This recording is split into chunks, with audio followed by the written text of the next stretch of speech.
Okay, good afternoon mga bossing. So, meron tayong i-reprocess dito. Window type siya. Yan, oh. LG na window type. Yan.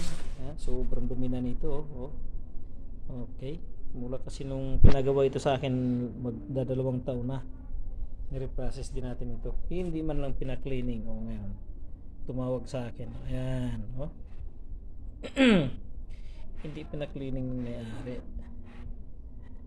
Tapos tumawag, hindi daw lumalamig na. So tinignan po natin, nagkaroon na naman siya ng leak uli kasi luma na rin kasi ito. Ayan, dito siya nga nagkakaproblema. Oh. Yan, kung makikita po natin dyan, dito natin ilagay. Dito na. Ay, ito, kung makikita po natin, so itong portion na ito ay naglalangis siya. Yan, pero dito sa taas, ito yung tuyo. Ganun din sa kabila. Yan. So ngayon gagawin natin dyan, ina-nitro po natin ito para malaman natin kung saan dito yung nagka leak. Tapos ayan, yan makikita po natin dito.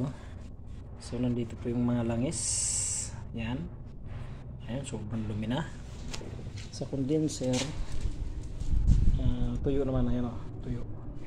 So wala talaga, wala na yan, pero yung dumi, oh. Yan, oh. Tapos pero iligtis din natin itong condenser, ina-nitro din natin ito para sigurado tayo na walang ibang leak. So yan, ano na siya, nalusaw na. Oh. So yan na lang muna mga boss, update ko naman po kayo.